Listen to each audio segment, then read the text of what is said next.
në këtë qast solem, në respekt të veprës të gjithë brezave të policisë shqiptare, në shenjë nderimi, detyrimi dhe respekti për gjakun e punojësve të policisë të rënë dhe të plagosur në krye të detyrës, në emër të gjithë punojësve të policisë shtetit, të vendosur për të mbrojtur rendin e sigurisë publike dhe për të garantuar zbatimin rigorozisht të ligjit në nderin tim personal, betohem për të mbajtur me nder flamurin e policisë shtetit.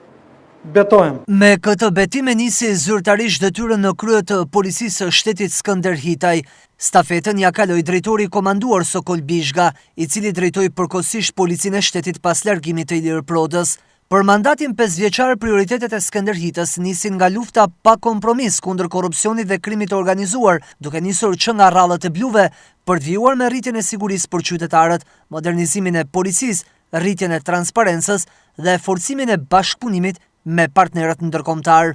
Mbetet sfidë thellimi i rezultateve dhe përmirësimi akoma më shumë i imazhit policisë, sepse një polici një denjë matet me besimin që fiton çdo ditë nga qytetarët. Policia nuk është thjesht një institucion që ofron shërbim. Ajo është vendi ku qytetari gjen mbështetjen, drejtësi dhe besim. Prioritetet tona janë të qarta. Lufta pa kompromis kundër krimit të organizuar dhe korrupsionit, duke filluar dhe nga radhët tona. Rritje akoma më shumë e parametrave të sigurisë në shkolla dhe në çdo komunitet. Forcimi i rendit dhe i sigurisë në të gjithë territorin e vendit. Modernizimi i policisë përmes teknologjisë, përfshirë dhe projektin madhor Smart City dhe trajnimeve sipas standardeve më të mira europiane. Rritje akoma më shumë e transparencës dhe përgjegjshmërisë ndaj qytetarëve. Mbështetje dhe motivim për çdo punonjës policie që kryen detyrën me ndershmëri e përkushtim. Forcimi më tej i bashkëpunimit me partnerët ndërkombëtar dhe agjencitë ligjzbatuese brenda dhe jashtë vendit. Kryepolici Hita kërkoi nga bashkëpunëtorët e efektivët ndershmëri dhe përkushtim ndaj uniformës, ligjit dhe qytetarëve, u garantoi mbështetje, por dhe kërkesën e lartë për standarde, duke shtuar se policia e shtetit po bëhet gati për të qenë një denjë për një shtet të Bashkimit Evropian.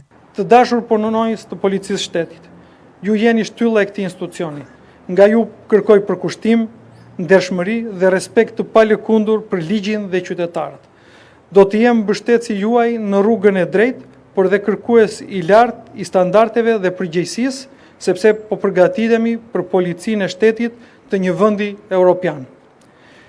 Le të punojmë së bashku për një polici që nuk e imponon autoritetin, por e fiton atë çdo ditë nëpërmes shërbimit dhe drejtësisë. Ministri i Brendshëm Besfort Lamallari la 3 porosi kryepolicit të ri: forcimin e profesionalizmit, thëllimin e luftës kundër paligjshmërisë dhe garantimin që policia të mbetet një institucion që i shërben qytetarëve.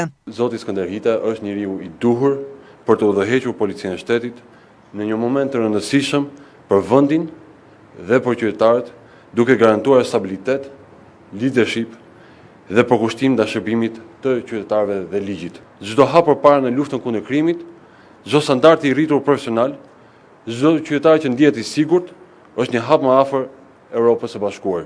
E pranishme në ceremoni zëvendës kryeministri Albana Koqiu, që më herët e drejtoi Ministrinë e Brendshme, tha se uniforma e policisë së shtetit mbahet veshur vetëm nga ata që e meritojnë.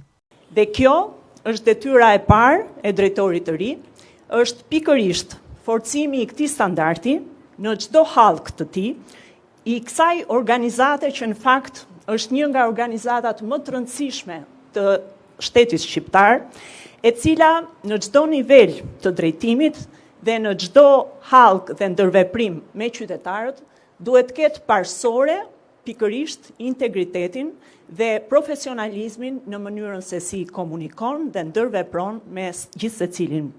Sepse një polici moderne në fakt matet jo vetëm me rezultate operative, por mbi të gjitha me cilësinë e organizimit, profesionalizmit dhe aftësinë për t'ju përshtatur sfidave të kohës. Vetëm 46 vjeç, Skënder Hita do drejtoj për 5 vitet e ardhshme policinë e shtetit pasi kaloi të gjitha filtrat e një konkursi ku morën pjesë 14 kandidat. Ai ka shërbyer në policinë e shtetit nga veriu në jug me një karrierë në ngjitje në 10 vitet e fundit. Një prej detyrave më të rëndësishme ishte drejtimi i policisë së Shkodrës në vitin 2021. Së fundmi Hita drejtonte Fierin, qark i rëndësishëm me potencial krimi, por që vitin që lan pas e mbylli me vetëm 2 vrasje krim në familje.